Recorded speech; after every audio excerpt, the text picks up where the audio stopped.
తిరుపతి కొండ మీదే, తిరుమల కొండ మీదే ఇక్కడ తప్పకుండా ఒక వ్యవస్థ ఉండాలి, ల్యాబొరేటరీ వ్యవస్థ ఉండాలి. ఉన్న వ్యవస్థ సరిపోదు, ఒక ల్యాబొరేటరీ ఉంది, అది ల్యాబొరేటరీ సరిపోదు. అందుకని ఈ ల్యాబొరేటరీస్ ఎస్టాబ్లిష్ చేయడానికి ఎఫ్ఎస్ఎస్ఐ, ఇప్పుడు ఎఫ్ఎస్ఎస్ఐ అనేది ఒక ఈ ఫుడ్ స్టాండర్డ్స్ని నిర్దేశించే ఒక సంస్థ, నేషనల్ లెవెల్లో ఒక సంస్థ ఉంది. ఆ సిఇఓ గారు కూడా లక్కీలీ మన తెలుగువారు. సో ఆయనతో కూడా చర్చించి ఈ సమస్య మాకు ఉంది, దీన్ని ఎలాగ పరిష్కరించాలంటే మేము ఎఫ్ఎస్ఎస్ఐ ల్యాబు దీనికి మా తరపు నుంచి ఆ కేంద్ర సంస్థ ఏదైతే ఉందో, కేంద్ర ప్రభుత్వ సంస్థ ఏదైతే ఉందో ఆ సంస్థ నుంచి ఇక్కడ ఒక ల్యాబ్ని ఎక్స్క్లూజివ్గా వాళ్ళ స్టాఫ్తో రన్ చేస్తాము, పెడతాము. అన్నీ మీకు ఏమేమి టెస్టులు కావాలో, మంచి పదార్థాలు, మంచి క్వాలిటీ ఇంగ్రీడియంట్స్ వాడి ప్రసాదాలు తయారు చేయడానికి, లేకపోతే మీకు కావాల్సిన టెస్టులన్నీ కూడా ఇక్కడ చేస్తాము. మంచి క్వాలిటీ టెస్టులు అన్నీ కూడా ఏమేమి కావాలో అవన్నీ కూడా లేటెస్ట్ టెస్ట్ చేస్తాము అని చెప్పడం జరిగింది.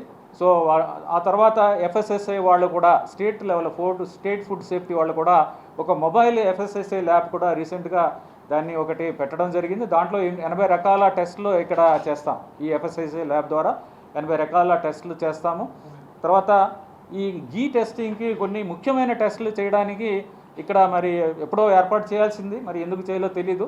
అంటే అడల్టరేషన్ లేకుండా ఉండాలంటే ఏమేమి టెస్టులు, లేని పదార్థాలు ఇస్తున్నారో లేదా చూసుకోవడానికి కావాల్సిన టెస్టులు ఏమైతే ఉన్నాయో అవన్నీ కూడా చేయడానికి ఇక్కడ చేయాల్సిన అవసరం ఉంది. దానికి కూడా చర్యలు తీసుకుంటున్నాము. ఎఫ్ఎస్ఎస్ఐ నుంచి కూడా వాళ్ళు టెస్టింగ్ ల్యాబ్స్ పెడతారు.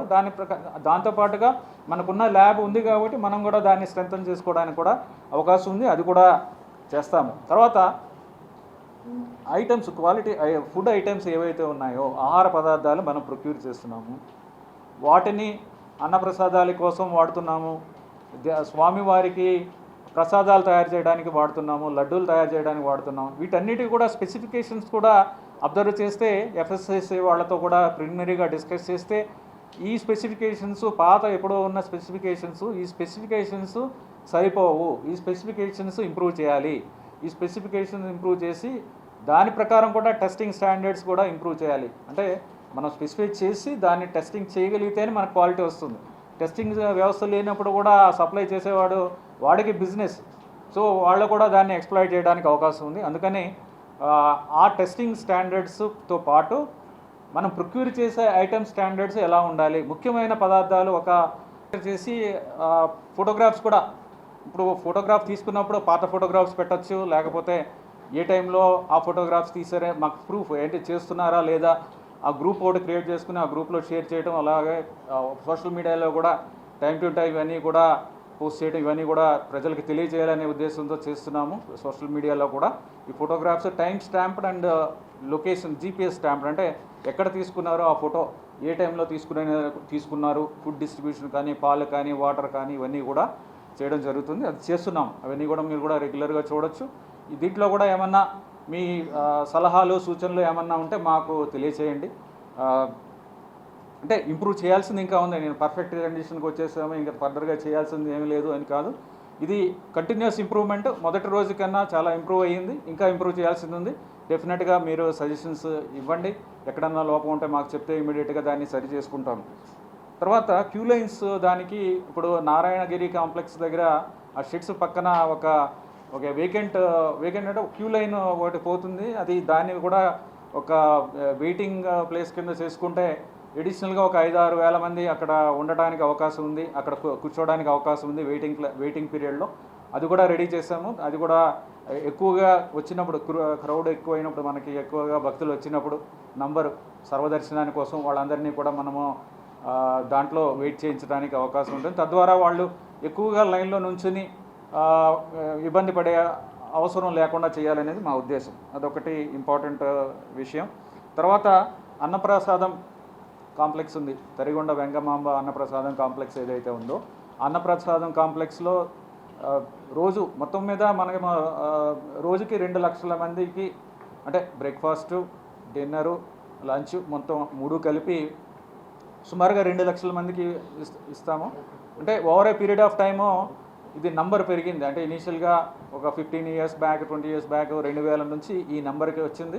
సో అందరికి కూడా చేయడం అనేది చాలా పెద్ద స్కేల్. ఎక్కడ కూడా చాలా తక్కువ ప్రాంతాల్లో మాత్రమే ఇలాంటి స్కేల్లో ఇంతమందికి చేయడం జరుగుతుంది. కానీ దీంట్లో ఏంటంటే మొదటి రోజు వెళ్ళి నేను కూడా స్వయంగా భోజనం చేసినప్పుడు దాంట్లో కూడా చాలా ఇష్యూస్ కనిపించాయి. అంటే మొదటిగా క్వాలిటీ ఫుడ్, రైస్ క్వాలిటీ కానీ, అంటే అన్నం వండటంలో కానీ అన్నం క్వాలిటీ కానీ, లేకపోతే సాంబారు లేకపోతే కూరలు, తర్వాత ఇచ్చే మజ్జిగ, తర్వాత స్వీట్ అనేది అది కూడా ఆ క్వాలిటీలో కూడా లోపాలు గ్రహించాము.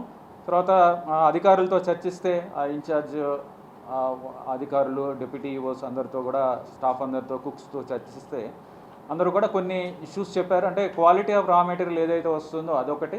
బెల్లం అనేది అప్పటికే 15 రోజుల నుంచి నెల రోజుల దాకా ముందు బెల్లం రావడం లేదు, చక్కెర పొంగలి చేయడానికి వీలు పట్టడం లేదు. అందుకని ఏదో ఆల్టర్నేట్గా సంథింగ్ ఏదో ఒకటి చేసి ఇచ్చేస్తున్నాము అనేది ఒకటి. మజ్జిగ అనేది పుల్లగా ఉంది, బాగా పుల్లగా ఉంది. ఎందుకు అంటే అది ఓకే, దాని పుల్లగా ఉండడానికి ఏంటంటే మజ్జిగ పొరిగి తోడు పెట్టుకున్న తర్వాత తోడు పెట్టాక అది ఎక్కువ టైం ఉంటే అది ఎలాగ పుల్లగా అవుతుంది. సో అది కూడా దాని మీద ఏం చేస్తే బాగుంటుంది అనేది కూడా ఆలోచించి దాన్ని కరెక్ట్ టైంకి తోడు పెట్టుకోవడం, అది చేయడం, ఇలాగా అన్ని విషయాల్లోనే చూసి quality of the raw material, అంటే రైస్ క్వాలిటీ అప్పుడప్పుడు మంచి క్వాలిటీ రైస్ రావడం లేదు. రాకపోతే ప్రొక్యూర్మెంట్ వాళ్ళతో కూడా చర్చించి రైస్ క్వాలిటీ ఇంప్రూవ్ చేయడానికి ఏం చేయాలి, ఎందుకు రావడం లేదు, స్పెసిఫికేషన్ ప్రకారం ఎందుకు రావడం లేదు, స్టాండర్డ్ లేనప్పుడు సబ్స్టాండర్డ్ ఫుడ్ ఐటమ్స్ వచ్చినప్పుడు ఎందుకు యాక్సెప్ట్ చేయాలని చెప్పి వాళ్ళకి సప్లయర్స్ కూడా చెప్పి అది కూడా ఇంప్రూవ్ చేయడం జరిగింది. నూకలు ఉన్నది వస్తుంది అనేది, నూకలు ఎక్కువగా ఉన్నది వస్తుంది అప్పుడప్పుడు అనేది దాని మీద కంప్లైంట్ చేయడం జరిగింది ప్రొక్యూర్మెంట్ ఆఫీసర్స్. అలాంటివి లేకుండా చర్యలు తీసుకోవడానికి ఆదేశాలు. ఓం నమో వెంకటేశాయ. ఈనాటి సమావేశానికి విచ్చేసిన ప్రింట్ అండ్ ఎలక్ట్రానిక్ మీడియా మిత్రులందరికీ కూడా ధన్యవాదాలు తెలియజేస్తున్నాను. నేను ఈవోగా ఛార్జ్ తీసుకుని సుమారుగా నెల రోజులు అయ్యింది.